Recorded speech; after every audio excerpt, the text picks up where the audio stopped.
Amen. Ini kodero Jesu Kristi Nazareth Yosiko. Amen. Akuno mesi kuoda lotu. Tito bibi bienodo bienotinya. Mindele mi itundea. Wada honu. Amen. Do Jesu Kristi Nazareth Yosiko. Amen. Ami. Amen. Ni pour nous avions entamé un enseignement que nous n'avons pas terminé. Bon, nous voulons bien. Mais il y a d'autres situations, d'autres événements qui se sont entremêlés. Et nous n'avons pas pu terminer. Nous allons terminer. J'ai reçu beaucoup d'inspiration. Bon, et je vais les dire l'un derrière l'autre. Matthieu, chapitre 25. Ouvrons le livre de Matthieu au chapitre 25. Voilà verset 31. À partir du verset 31. Nous avions déjà lu. Mais nous n'avons pas terminé. Et je voudrais que nous puissions terminer cela. Au Jésus Christ aussi comme. Au nom puissant de Jésus-Christ. Verset 31. Matthieu chapitre 25, verset 32. Lorsque le Fils de l'homme viendra dans sa gloire avec tous les anges, il s'assiera sur le trône de sa gloire. Verset 32. Toutes les nations seront assemblées devant lui. Il séparera les uns d'avec les autres, comme le berger sépare les brebis. Verset 34. Alors le roi dira à ceux qui seront: j'étais nu et vous m'avez vêtu. J'étais malade et vous m'avez visité. J'étais en prison et vous êtes venus vers moi. Verset 37. Les justes lui répondront: Seigneur, quand avons-nous vu avoir faim et t'avons-nous donné à manger, ou avoir soif et t'avons-nous donné à boire? Verset 38. Quand avons-nous vu étranger et t'avons-nous recueilli, ou nu et t'avons-nous vêtu? Verset 39. Quand avons-nous vu malade ou en prison et sommes-nous allés vers toi? Verset 40. Et le roi leur répondra: je vous le dis en vérité, toutes les fois que vous avez fait cette chose à l'un de ces plus petits de mes frères, c'est à moi que vous les avez faites. Verset 41. Ensuite, il dira à ceux qui seront à sa gauche, retirez-vous de moi, maudits, allez dans le feu éternel qui a été préparé pour le diable et pour ses anges. Verset 42. Car j'ai eu faim et vous ne m'avez pas donné à manger. J'ai eu soif et vous ne m'avez pas donné à boire. Verset 43. J'étais étranger et vous ne m'avez pas recueilli. J'étais nu et vous ne m'avez pas vêtu. J'étais malade et en prison et vous ne m'avez pas visité. Verset 44. Ils répondront aussi, Seigneur, quand avons-nous vu ayant faim ou ayant soif, ou étranger, ou nu, ou malade, ou en prison, et ne t'avons-nous pas assisté? Verset 45. Et il leur répondra, je vous le dis en vérité, toutes les fois que vous n'avez pas fait ces choses à l'un de ces plus petits, c'est à moi que vous ne les avez pas faites. Verset 46. Et ceux-ci iront au châtiment éternel, mais les justes à la vie éternelle. Amen. Amen. On vient de nous lire en version française. Non, maintenant, vous allez écouter la version française. J'ai beaucoup de bien vouloir prêter attention ici. Parce que cette parole est vraiment primordiale. Et cette parole démontre que le bienfait peut t'aider à entrer dans le ciel. Le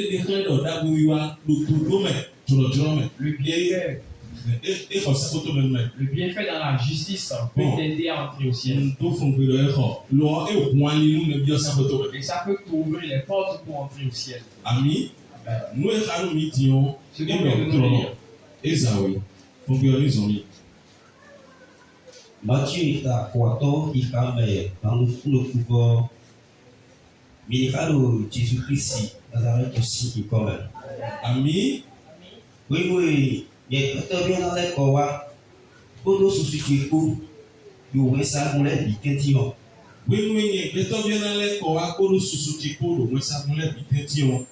Nous avons dit à cause sous Zinko Jésus. Nous avons dit à cause sous Zinko Jésus-Christ est le rôle de bon. Il camé dans le pouvoir. Bon, et la clé à côté de lui, nous continuons. Bon, il a clé à côté de lui, nous continuons. À côté de tel mais il a écouté BCC, béton écolo a écouté tomen, et la clé il est et la clé nous continuons. Bon, on a maillé. Bon, on a maillé d'autres louis. Les bonitons, non tiens les bolets. Nous faut. Bon, tiens, bolé, nous faut boyer. Les bonitons tiens. Bolé, nous faut. Nous, les bolés, nous, à nous comméons. Alléluia. Nous, au milieu, à nous, nous, nous, mais nous, quand il est. Mais nous, quand il est. Ceux qui élèvent les animaux. C'est. Et nous, les bois, babalais, nous faut. Bon, les bois, nous, bolé, nous, tiens, mais nous, nous, faut. Il sépare les brebis avec les boucs. Jésus-Christ a dit que c'est de cette même façon qu'il fera. Ici, ce n'est pas les boucs qui va séparer, ni les brebis. Mais c'est plutôt les hommes qui l'ont apparu sur cette terre. C'est leur assemblage. Tel qu'en soit leur nation, leur dénomination. Il y a certains qui parlent l'anglais.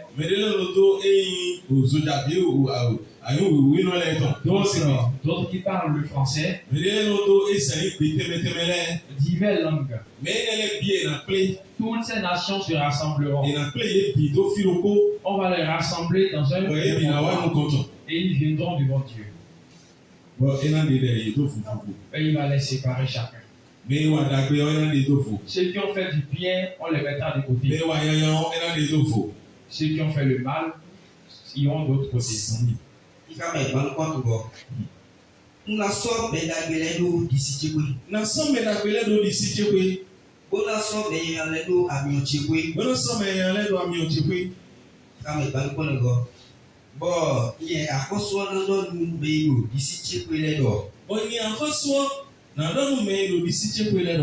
Miwa. Ime di toche ko bo de dagbe tole. Mime di toche ko bo de dagbe tole. Mime di toche ko bo de dagbe tole. Et tewe karo monyo. Vous qui êtes bénis de mon Père, qu'est-ce que cela signifie? Le Seigneur Dieu dans le livre de Jean, c'est lui qui choisit l'homme et qui le confie à Jésus-Christ. Le travail, le salut que Jésus-Christ a eu à faire sur cette terre,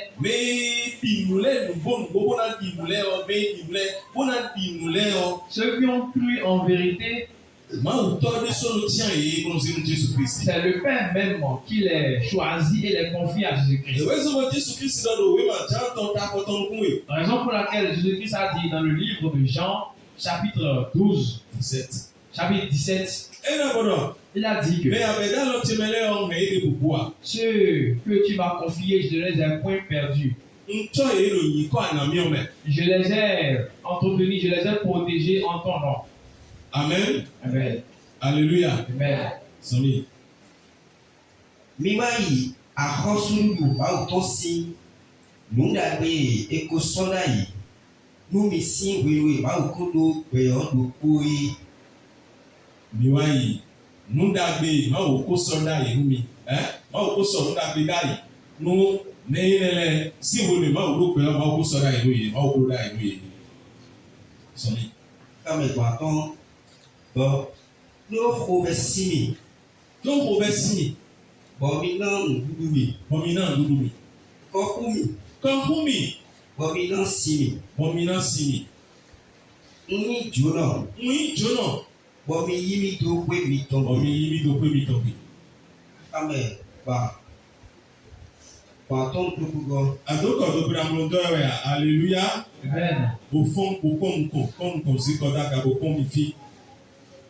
Sami. No me. Bo mina afomi. Mina mi afom. No asonchewe. Bo mi pe nuku uchi. No kanho. Bo mi wa ba mi pon. Medagbe enele. Kana yi benu mi do. Akuno. Wetenu. We kamo we do kove. Ona ndudu we do. Wetenu koka do kuku we. Wamina si we do. Wetenu we ayin juno. Wami yiwe do we mitombe do. Wetenu we adume. Bomina afọ wedo. Wetenu we akado asonjewe. Abi ado kanho. Bomi wa bawe konto. Kame go. Alléluia. Amen. Mais quelqu'un dans ce quoi là similaire. Nous mi faut mira dormido. Nyejuna do horedo khasididi mi khasididi ero khasididi. Amen. Amen. Sami. Kame go. Ye ahosuo na igbelu yiro. Ni ahosuo na igbelu yiro. Mando ngoromi. Wede uwe miblonu inele. Nuno viche iloleo. Enambo ni memanyi mede upetole nukume aweo. Nyewe miblona. Enambo yi mede memanyi mede. Enambo ni memanyi mede. Abi for violence. Enambo ni memanyi mede. Me esianyi mede a. Bobi ka blonu ni ni o. Dagbe ni o. Nyewe miblona. Jesus Christ we lo. Kame nukugo. Ene gudo. Nandonu medu amiochi kuyedo. Mise izolumi. Mais la disciples ont pris ceux qui étaient à la droite, nous n'a guéri, ma ou tant que Bloda et nous y est là, tu vas y d'accord, et n'y a pas qui goûte, mais nous étions autour. Parce qu'ils ont fait le bien. Ils ont marché comme le Père. C'est le Père qui est le premier exemple. Le premier exemple qui a montré comment il faut pratiquer le bienfait. C'est lui qui a donné premièrement. C'est lui qui a exercé la bienséance premièrement. Il a envoyé son fils unique. Son fils unique. Il n'a pas un second. Il n'a pas un second. Et son fils unique, il a envoyé à détourner son cœur. Il a donné et a détourné son cœur. C'est pourquoi sur la croix, il a dit, mon Père, pourquoi m'as-tu abandonné? Pourquoi m'as-tu abandonné? Vois-tu cela? Le Père a donné et a enlevé son cœur de là. Si vous et moi nous donnons et que nous enlevons nos cœurs là-dessus, c'est bon. Si nous donnons et que nous détournons nos cœurs de là, c'est bon. Mais si nous donnons, et que l'autre cœur, cela nous tient à cœur, ou bien nous murmurons par rapport à cela, nous donnons, et après nous commençons par avoir des soucis par rapport à ce que nous avons donné. Nous n'avons rien donné. Le Seigneur Dieu ne recevra pas ça. Amen. Amen. Le bienfait que nous faisons avec un bon cœur, et nous avions la bonté et nous le faisons dans l'église, en dehors de l'église. Et nous le faisons à nos semblables. C'est une bonne chose que nous faisons devant Dieu. C'est une meilleure chose que nous faisons devant Dieu. C'est une très bonne chose que nous faisons devant Dieu. Si je ne veux pas te donner, je te dirai que je n'en ai pas. Si je ne veux pas te donner, je te le dirai clairement. C'est chez moi. Mais je ne voudrais pas te donner. Cela, peut-être que c'est un truc qui me tient vraiment à cœur. Selon nous les hommes, d'après nos conceptions sur cette terre. Mais si nous sommes enfants de Dieu véritable et que nous pratiquons la charité et que nous faisons des bienfaits, à chaque jour, à chaque quotidien, nous pratiquons la bonté avec un bon cœur. Chers frères et sœurs,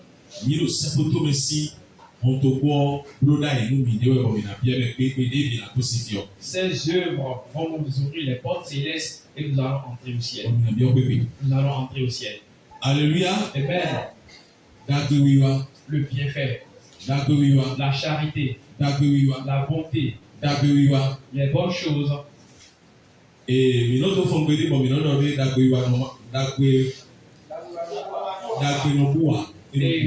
on a souvent un adage dans lequel on dit que la charité n'est jamais perdue. La charité n'est jamais perdue que nous disons. C'est sous deux formes. Lorsque j'exerce la charité envers quelqu'un, il y aura une autre porte qui va s'ouvrir pour moi. Alléluia. Lorsque je fais du bien à quelqu'un, avec un bon cœur, une autre porte bienheureuse s'ouvrira. Lorsque j'aide quelqu'un, une autre personne m'aidera. Lorsque je donne à quelqu'un, une autre personne me donnera. C'est la raison pour laquelle Jésus-Christ a dit dans le livre de Luc, chapitre 6, verset 38. Il a dit que Donnez et on vous donnera. Et on vous donnera. Apprenons à donner, apprenons à aider. Lorsque nous donnons à n'importe quelle personne et que cette personne a reçu avec joie, et lorsque cette personne est heureuse, quelle réponse la personne la adresse? Merci. Il est cette personne en joie. Si ce sont les chrétiens, ils te diront que Jésus-Christ te bénisse. Dans le monde, on dit que le Dieu que j'adore, qu'il te bénisse. Vraiment, merci infiniment. Tu auras toujours. Comment dire? Ma tête te récompensera. Vous voyez, ce sont les langages que nous tenons. Alléluia. Amen. Les propos que nous annonçons à celui qui nous a fait du bien. Et ces propos-là accompagnent cette personne. Automatiquement, ces propos l'accompagnent. Et cette personne sera contente. Amen. Amen.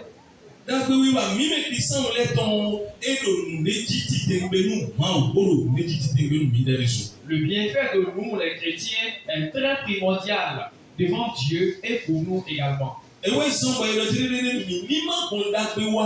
la raison pour laquelle on nous a dit que nous ne nous lâchons pas de faire du bien. Chapitre 6, verset 10.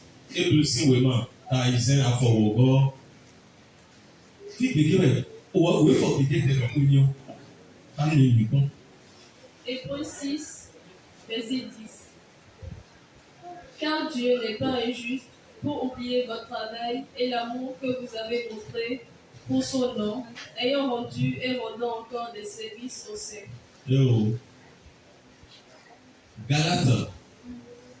Galates 6. Merci verset 6. Galates 6, merci verset 6. Oui, il faut dire que nous disons sur mémoire. Maouni, Mawatutono, on a contact avec Yawale, on a comment free d'Yawale. Donc Dieu n'est pas injuste pour ne pas se rappeler des bienfaits que nous avons faits.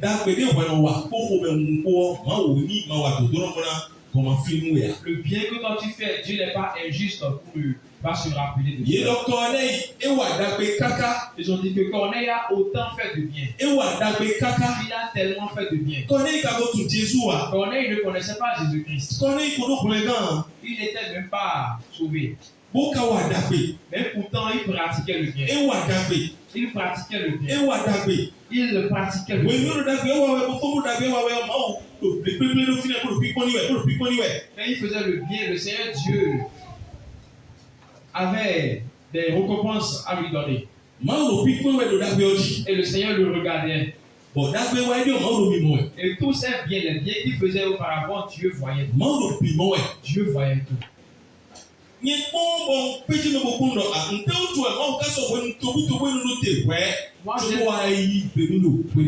Après avoir lu le truc, j'ai demandé à pourquoi Dieu a vraiment attendu autant de moments afin de lui récompenser. Dieu fait quelque chose. Lorsque quelqu'un fait du bien devant Dieu, Dieu reste tranquille et l'observe. Est-ce que cette personne va encore se détourner? Est-ce que cette personne va délaisser le bien? Est-ce qu'il aura encore un autre cœur? Est-ce qu'il aura d'autres pensées qui l'amèneront à délaisser cela? Le Seigneur reste tranquille et observe l'homme. Il observe l'homme. Il observe l'homme.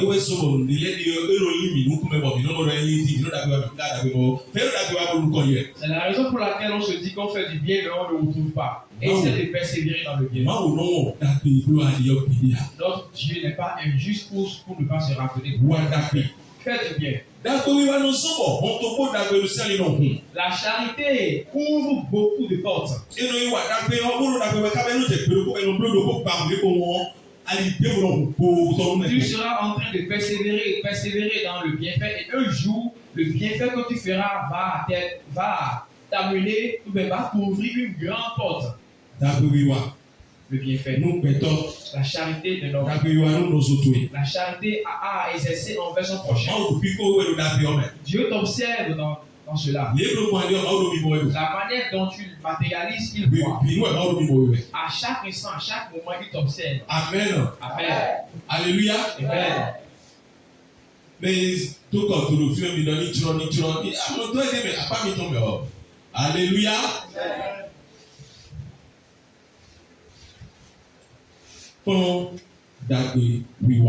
Apprends à faire du bien. Comme tu viens de l'écouter. Apprends à faire du bien.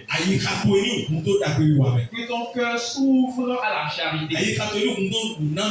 Que ton cœur s'ouvre au don. Et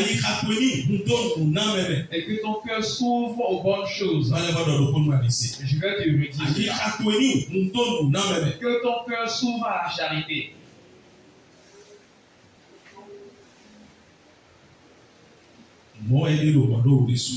Et c'est également dans les dîmes, dans les offrandes aussi.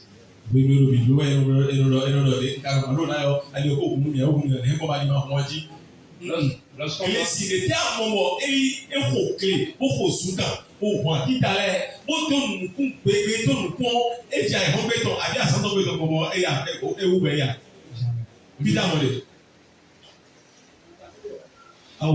Peter Amode. Elia.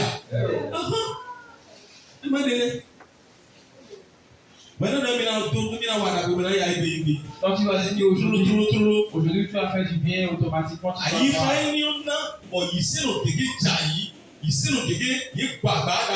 C'est la raison pour laquelle beaucoup de chrétiens sont tombés, beaucoup de chrétiens ont raté leur bénédiction. Jésus-Christ va dire, oui, dans la Bible, nous viens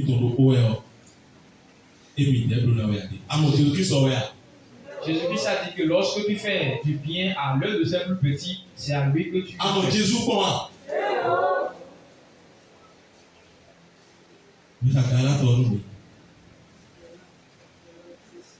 Galates chapitre 6, verset 6. Que celui à qui l'on enseigne la parole fasse part de tous ses biens à celui qui l'enseigne. Verset 7. Ne vous y trompez pas, on ne se moque pas de Dieu. Ce que l'homme aura semé, il le moissonnera aussi. Verset 8. Celui qui sème pour sa chair moissonnera de la chair la corruption. Mais celui qui sème pour l'esprit moissonnera de l'esprit la vie éternelle. Verset 9. Ne vous lassons pas de faire le bien. Ne nous lassons pas de faire le bien. Car nous moissonnerons au temps convenable si nous ne relâchons pas. Verset 10. Ainsi donc, pendant que nous en avons l'occasion, pratiquons le bien envers tous et surtout envers les frères en la foi. Amen. Amen.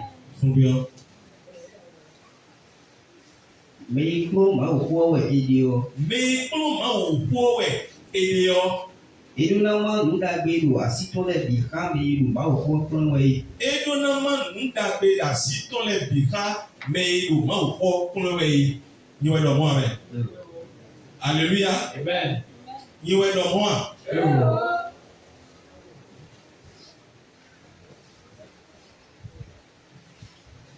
Me kplɔ ma wò xɔ wɛ yi yɔ. Me ni o de dzi wɔ titɛ yi mo yi ma wò xɔ. Nudagbe do asitɔ. Enamaka me yi do ma wò xɔ kplɔ wɛ.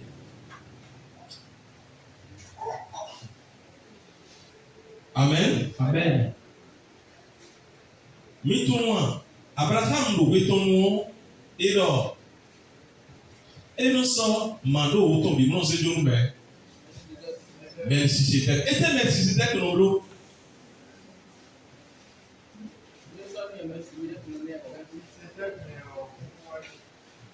Melchizedek no mai tawani oku kede Wapupoko vinko, mi tu ne wapupoko vinko ni o wele mo e représenter a. Ndé représenter. Wakupo, you are in Maupo, Jesus Christ, or Tiridi, Petoplan of Ben, Wakupo Keneo, Amon, and of Ben Maupo.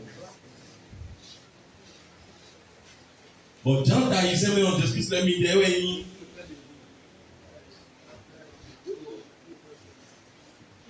Alléluia. Amen.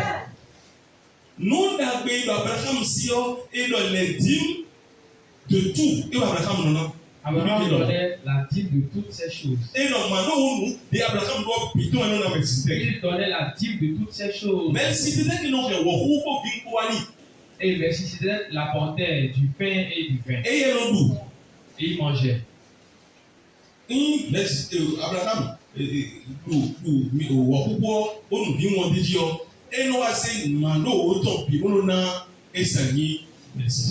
après avoir mangé le pain et le vin, il donnait la dîme de toutes ces choses à Melchisédek.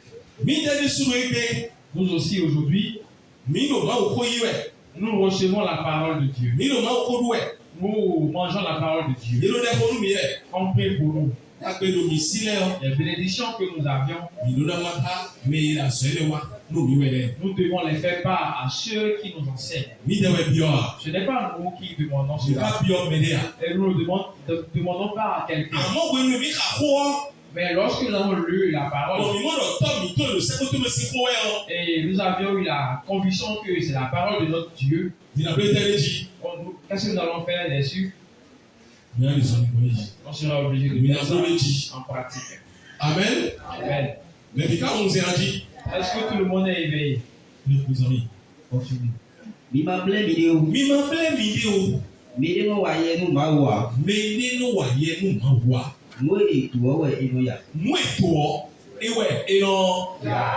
Amen.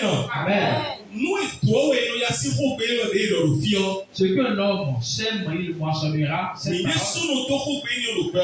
Nous aussi, nous proférons ces paroles-là dans le monde.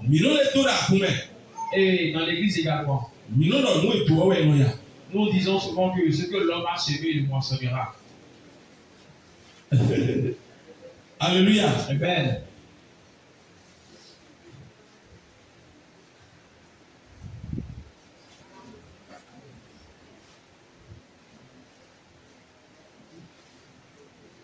Mais la gare, celui qui se prostitue, qui est combien de publicité, il drague cette fille-là, il drague l'autre fille. Il drague cette fille aujourd'hui, il drague l'autre fille le troisième jour. Vous allez voir que cette personne-là peut tomber malade, peut attraper une maladie. Il peut attraper le sida. Les infections, diverses infections.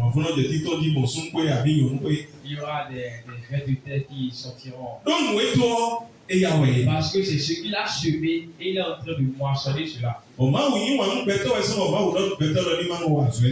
Et Dieu aime l'homme. C'est la raison pour laquelle il a dit alors de ne pas avoir sa main dans ça. Lorsqu'on sème quelque chose, on le moissonne.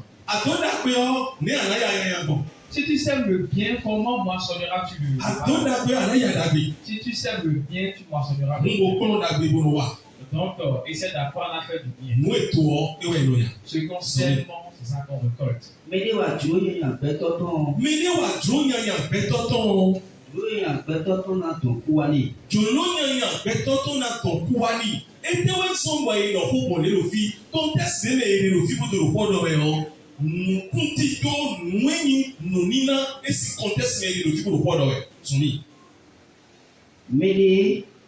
Mede kawa dro yesiseton. Yesisenane manvo. Alléluia. Amen. Yesisenane manvo. Mi konko de mi kado. Eyi Matthieu 25 me fie lo trop dion. Le fille de trop dion. Nous me lu na bi wa me wa da bi boro di sikwele o. Mi konko mi kado fio. O compare do ko be ni o. Me wa dro yesiseton. Yesisenane. Enane. Ma fille est bénie. Alléluia. Amen. Tu l'as dit comme nous pédé Alléluia. Amen. Mais bon, Mede wa juro nyanya betoton juro nyanya betoton na tukuani. Bodoto. Écoutez. Juro nyanya betoton weni kwe dofi. C'est l'avarice. Celui qui est avare. Celui qui est pingre et c'est pour lui qui est primordial. Celui qui dit que moi je ne vais pas donner. Celui qui dit que cette bénédiction l'appartient à lui uniquement. Celui qui dit que les bénédictions qui viennent à lui, qui va essayer de prendre part à cela. C'est moi seul, je vais m'occuper de tout cela. Ce qui vient d'entrer dans ma belle, je ne vais pas partager à quelqu'un. Je ne vais même pas donner à quelqu'un. Je vais m'occuper de moi-même. Et il sera en train de s'entretenir, de s'occuper des biens qu'il a eu. Et lui-même sera en train de mener sa vie comme il veut. Tout cela va le conduire à la mort. La mort, l'Esprit de Dieu ne peut pas avoir sa place en lui. L'amour de Dieu peut être sur lui. Mais il ne verra pas le bien. Parce que la parole a dit que l'amour de Dieu couvre celui qui fait du bien et celui qui fait du mal. Mais la fin, c'est la partie que nous allons lire dans le livre de Matthieu. Medeka watu yesi senton. Yesi senton ne mavo. Medi watu yesi senton. Yesi sensi cholo ewayi no. We mwadi mbogo do Jesu Kristo meo. Bonle mbojon bon bouton ogusuo. Bonle ye wesi. Bodo Jesu Kristo meo bodo nkoyo. Anabi soni bodo Jesu Kristo ko besi fine wewe. Da kwedi ana wao ena do sise na wewe. Ce que l'Esprit Saint veut, c'est lorsque tu prends la décision, tu crois en Jésus-Christ, tu te baptises et tu acceptes suivre Jésus-Christ et marcher sur la bonne voie. Et après, tu pratiqueras le bien. Alléluia. Amen. Lorsque tu t'es repenti et que tu es constant dans la justice, beaucoup de personnes pratiqueront le bien, mais pourtant finiront en enfer. Ils feront de bien, mais pourtant finiront en enfer. Bel et bien. Beaucoup de personnes feront le bien et finiront en enfer. Ils ne verront point le ciel. Nous devons rester constants dans la justice afin de pratiquer le bien pour avoir des bons fruits.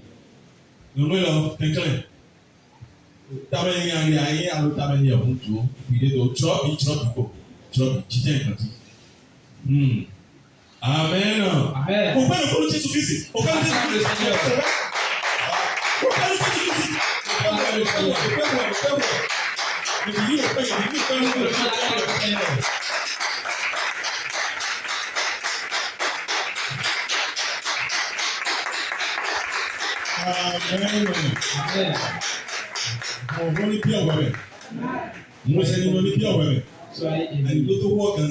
Écoutez la parole.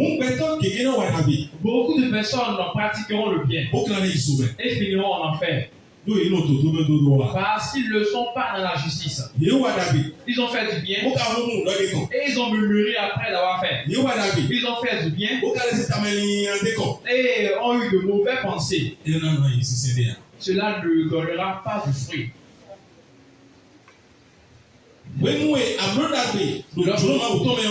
Lorsque tu fais du bien selon la volonté de Dieu, l'Esprit Saint te donnera la vie éternelle.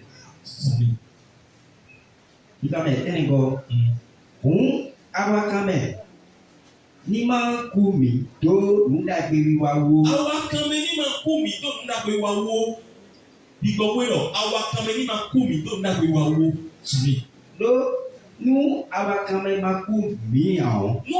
maku miao. Bono wetonu wasuo.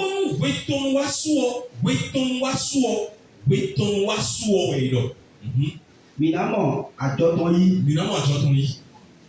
Amen. Amen. La charité que tu exerces actuellement, le temps viendra et tu verras. Faut. Ah. T'es le gars, faut. Ougolo.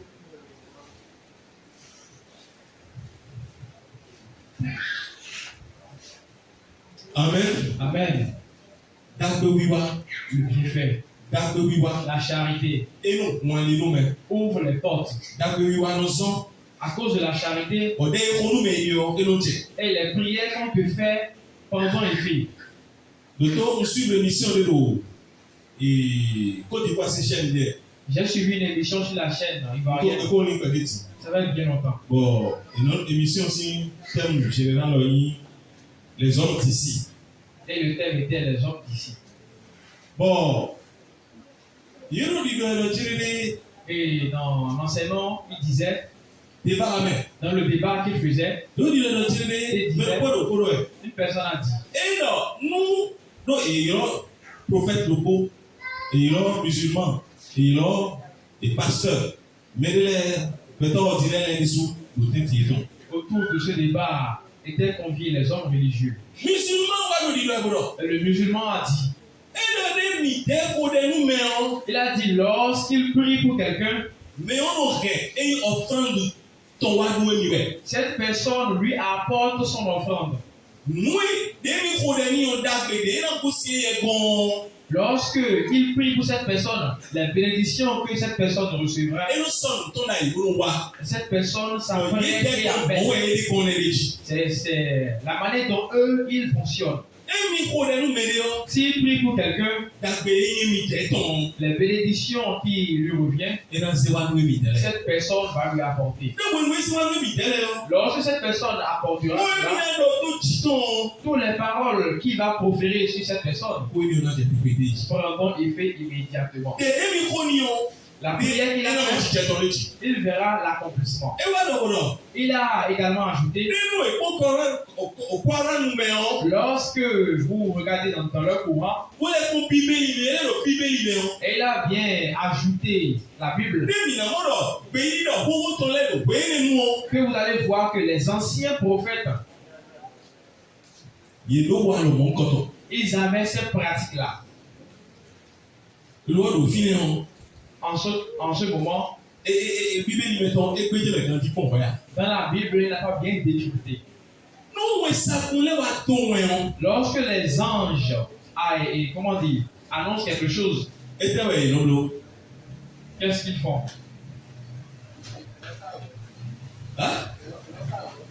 Ils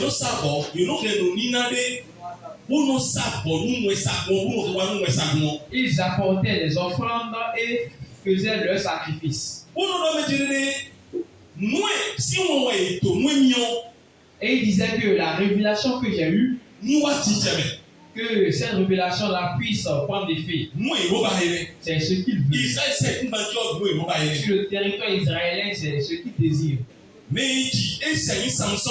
Celui qui a mis au monde Samson, l'ange qui est venu vers lui, qu'est-ce que Manoach a fait? Qu'est-ce qu'il a fait?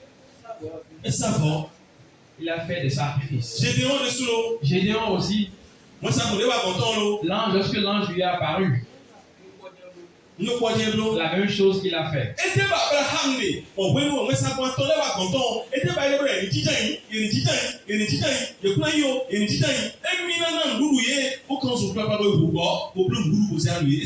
Et Dieu cherchait Abraham dans l'empressement qu'il a eu envers les anges qui étaient venus vers lui. Il voulait du bien, que les bénédictions s'ouvrent à lui. Lorsque tu as un bon cœur et que tu aimes les bonnes choses, tu ne te relâcheras jamais dans le bien. Il y a certaines personnes, s'ils ont de petites choses, ils ne veulent pas donner. Il y a certaines personnes qui reçoivent la révélation de Dieu de donner, mais pourtant, il endurcit le cœur. Or que ce que Dieu veut les faire, il passe à côté de cela. Et il persévère dans les douleurs, dans la pauvreté, dans la misère, dans la souffrance, etc.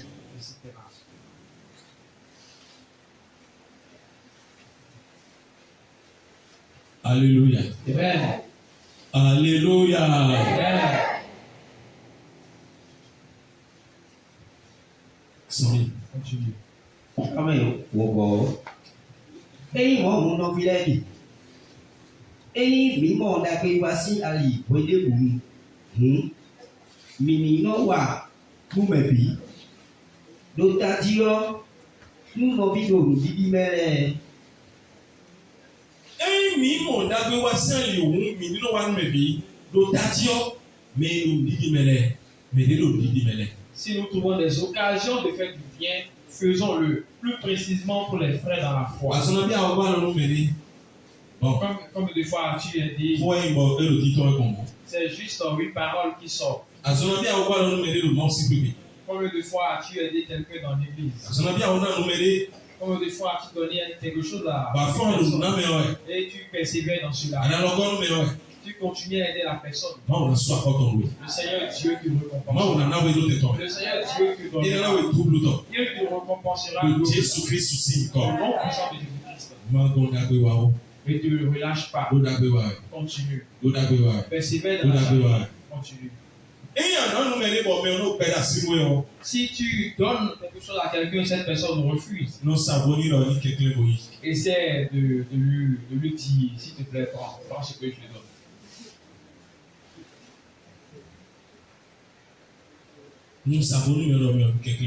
Essaie de dire à la personne, prends ce que je te donne. Alléluia. Amen. Il y a quelqu'un qui m'a parlé hier. Cette personne m'a dit que dans une église, ceux qui sont les dévanciers dans l'église, ils ne donnent même pas, même un franc, ils ne vont pas. Ils ne donnent même pas, même un franc à leurs fidèles. Mais ils gagnent beaucoup d'argent dans l'église, bien sûr. Lorsqu'il y a quelque chose qui s'est gâté, lorsque la chorale a besoin de trucs, cela ne leur concerne pas. Et ce n'est pas de petites sommes qu'ils gagnent dans l'église. Lorsqu'ils font une offrande, ils peuvent trouver 700 000 francs. Mais ils ne font même pas sortir une seule pièce de 100 francs. Et je lui ai dit que dans cette église, vous allez voir que la force de Dieu ne peut pas agir dans l'église. La force de Dieu ne peut pas agir. Cette force ne peut jamais avoir son effet dans l'église. Le prédicateur, le dévancier doit faire du bien.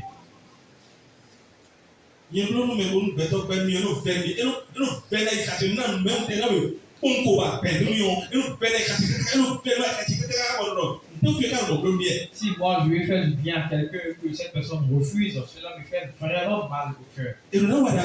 Nous devons faire du bien. Ce n'est pas uniquement les fidèles qui feront le bien. Tous ceux qui prêchent la parole de Dieu doivent exercer la charité. Ceux qui chantent, ceux qui prient et autres, tous les activistes dans l'église de Dieu. Ce n'est pas uniquement les dévanciers qui resteront devant et les fidèles viendront vers eux. Essaie d'aider les gens. Aide les personnes. Aide-les. Afin que tu ne sois pas relâché. Car un jour viendra. Et on te recevra.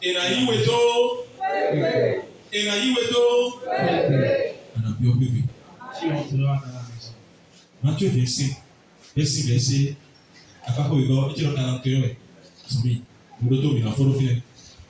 Ene budo. Una no meibo. Ami ochikule do. Amen.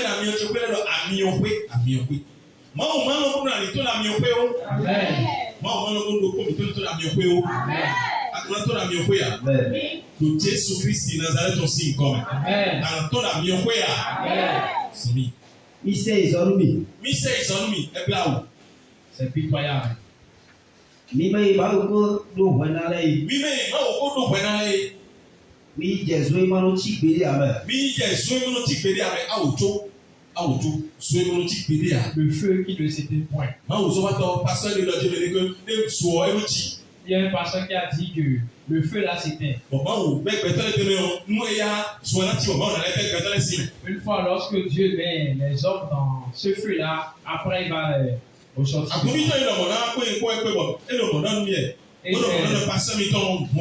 C'est l'un des fidèles de ce pasteur là qui m'a dit cela. Oh non. Mon fils est beau. Et je lui ai dit, ouvre tel verset Élie. Matthieu 3, verset 12 sur Noël. Mais dans le feu qui ne s'était point. Puis bonne phrase, verset 12 ensemble. Puis bonne phrase, dans le livre de Matthieu. Ils ont dit qu'on les mettra dans le feu. Il y a des enseignants sur cette terre. Si tu n'es pas éveillé, et que la parole de Dieu n'est pas en toi, ils vont te tromper. Ça veut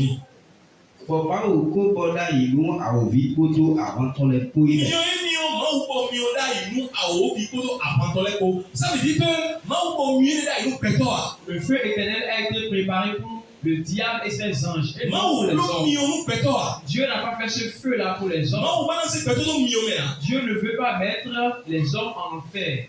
Amen. Amen. 1 Thessaloniciens 5, verset 3,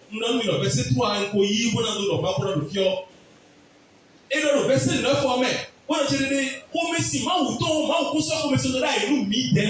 ils ont dit que la colère de Dieu qui est en préparation n'est pas pour nous les hommes. Pas les hommes. Dieu n'a pas apprêté sa colère pour nous les chrétiens.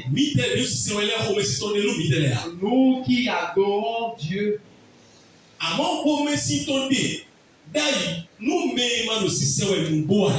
Mais sa colère est là pour les enfants de la rébellion.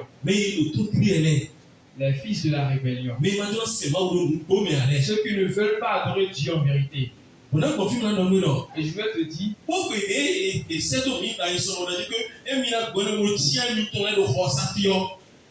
la révélation que nous avons reçue le dimanche passé, et ils ont dit que le Seigneur passera par cela pour prendre ses enfants dans l'église.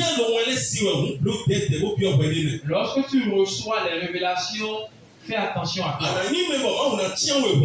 Si tu veux que le Seigneur Dieu te prenne, qu'est-ce que tu vas faire? Sois obéissant. Sois obéissant. Sois obéissant.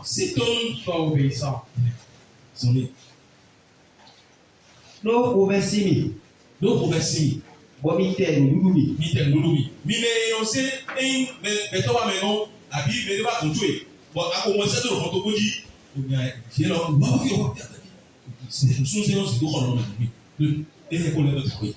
Il y a certaines personnes, lorsqu'ils voient les invités qui viennent vers eux et qu'ils ont déjà auparavant préparé une chose ou bien quelque chose, ils diront rapidement à l'enfant, viens, mais cette chose-là de côté, viens cacher ça pour que l'invité ne puisse pas.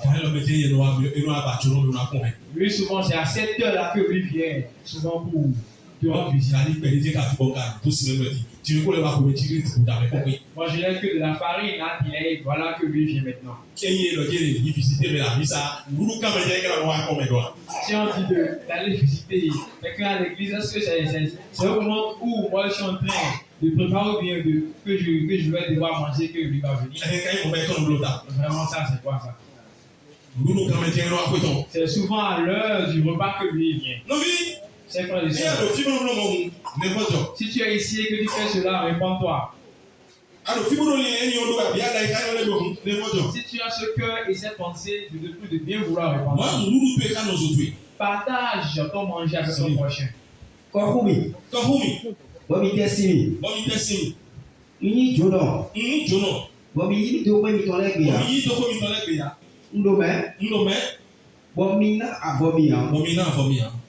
Njazo. Ole no kambo. Bobi kawa mi pon. Yelo mokana cambio mido. Akuno. Wetenu we mi mowe do ove. Abi ko huwe. Wetenu we ayi jono. Toto mitome. Wetenu we mi mowe do me. Wetenu we mi mowe do kasonjewe. Abi wetenu we mi mowe do kanho. Bo mi man kako alonuya. Nkanga ibenu yedo. Malo ngbonumi.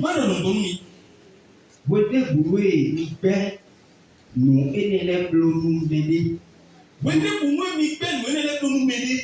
Do me irole meo. Ena boni me mani mede.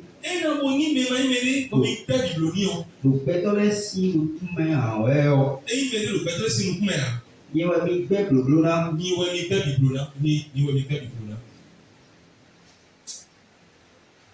Alléluia. Amen. Et voilà. Yabe kandi aizingo. Mais ya eneleo. Ina lo tonu yewe makoko.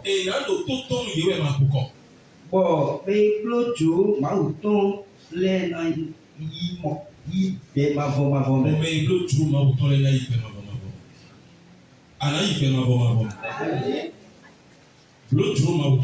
Fais la volonté de Dieu. Pratique le bien avec ton prochain. Fais la volonté de Dieu. Tu dis, je n'ai pas d'argent, je vais. Et à chaque fois, tu chantes.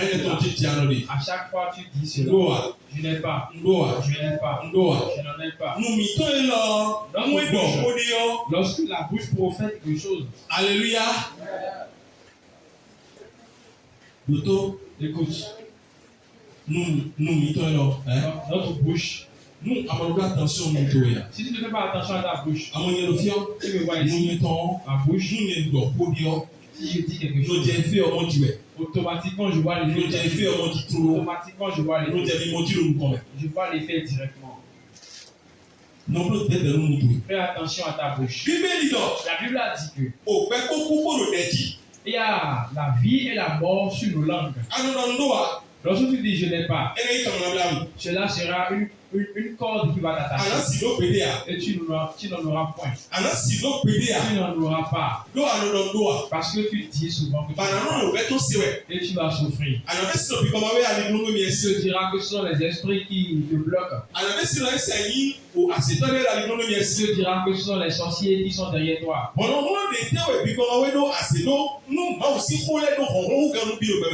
Quelle puissance, quelle force les esprits, les sorciers ont. Si la parole de Dieu a plus de force qu'eux.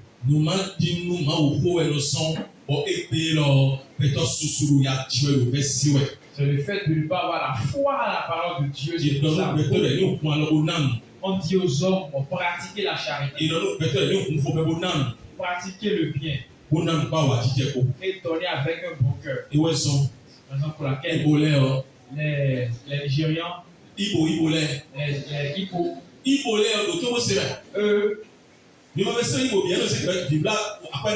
ne considérez pas que ce sont tous les Igbo qui sacrifient. Les Igbo, lorsqu'ils vont à l'église, et au niveau de l'offrande, lorsqu'ils viennent, il y a certains qui donnent avec pleurs. Ils pleurent en se disant que ce qu'ils ont donné, ça n'est pas suffisant. Tu vas demander. C'est la raison pour laquelle les gens sont plus forts dans le commerce. N'est-ce pas?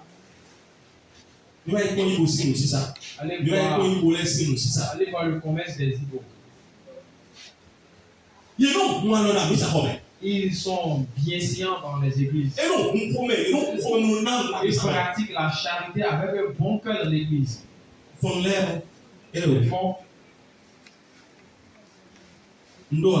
Je n'ai pas. Le support. Je n'aime même pas. Comme le support. Comme je n'ai pas beaucoup, Et aussi, je ne peux pas donner. Et c'est un fardeau qui se porte. Allô? Tu as. Et tu auras. Et tu auras toujours.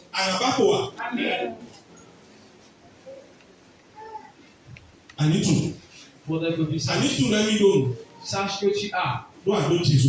Car tu as Jésus-Christ. C'est lui qui a la richesse. C'est lui qui a toutes choses. Et tu es son enfant. Et tu dois être comme lui. Dans la charité. Il s'est donné. À cause de toi. À cause de moi. Afin que tu puisses avoir afin que tu puisses être sauvé. C'est le plus grand amour. Il a dit. Le plus grand amour des amours, c'est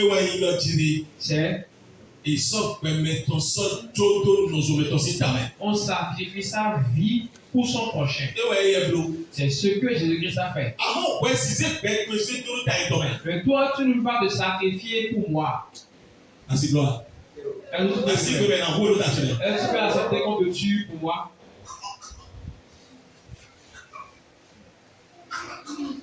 Bon, ton mari a volé. On l'a attrapé. On l'a menotté. Et ils ont dit qu'on va le tuer. Et on t'appelle. Bon, et on veut le tuer. Non, laissez-le. Moi, je vais Tuez-moi, laissez-le en vie. Hein?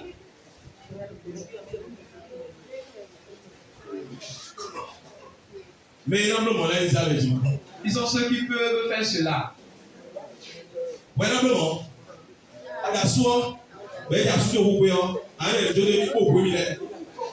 Tu m'as dit, laissez mon mari en vie et qu'on me tue moi-même.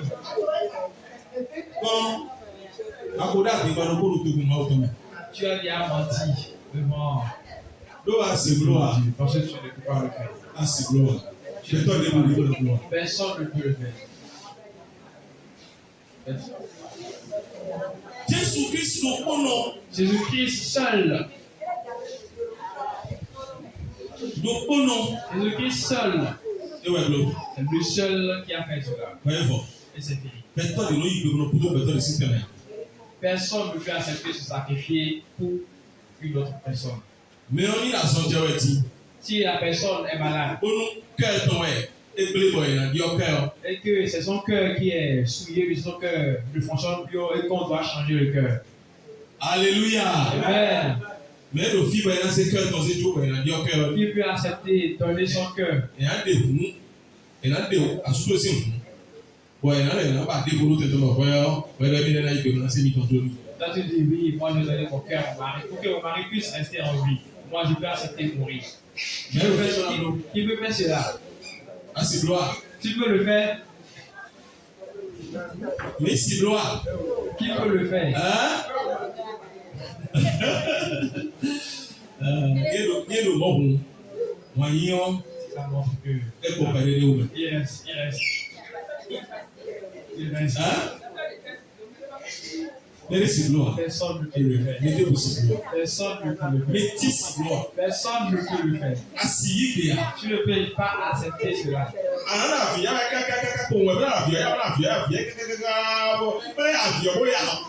vas pleurer. Tu ne peux jamais accepter. Tu vas pleurer seulement. Tu ne peux pas accepter. Tu sais pourquoi tu es en train de pleurer? Il y a certains eux qui ne pleurent pas. Elles ne pleurent pas. Elles ne vont pas pleurer. Mais elles auront quelques moments de douleur dans la chair. Certaines vont pleurer. À cause de la joie qui existait entre eux. C'est que vivre et l'eau, il était dit. La communion, alors parler de l'eau, il était dit. Bon, mais il béni, mais quand on bénit, béni. Son mari, attachement, alors parler de l'eau, l'attachement qu'ils ont entre eux, mais cette personne va pleurer. Elle va pleurer. C'est en train de pleurer. Et les mots. Et il y en a sur cette terre. J'ai vu avec mon corps. Lorsque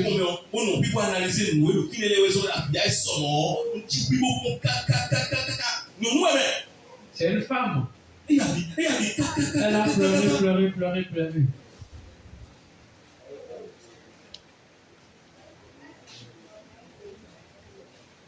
Alléluia. Amen.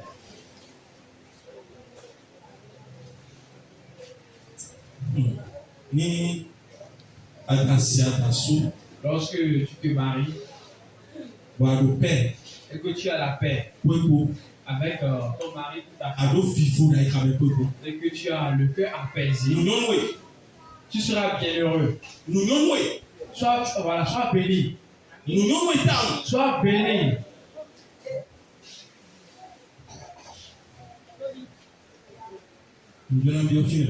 Je ne voudrais pas aller en profondeur. Il y a un autre thème que je vais bien découper, aller en profondeur. Pratique la charité. Faire du bien. Exerce la bonté. Pratique le bien. Pratique le bien. Combien de fois j'ai dit cela? Alléluia. Amen.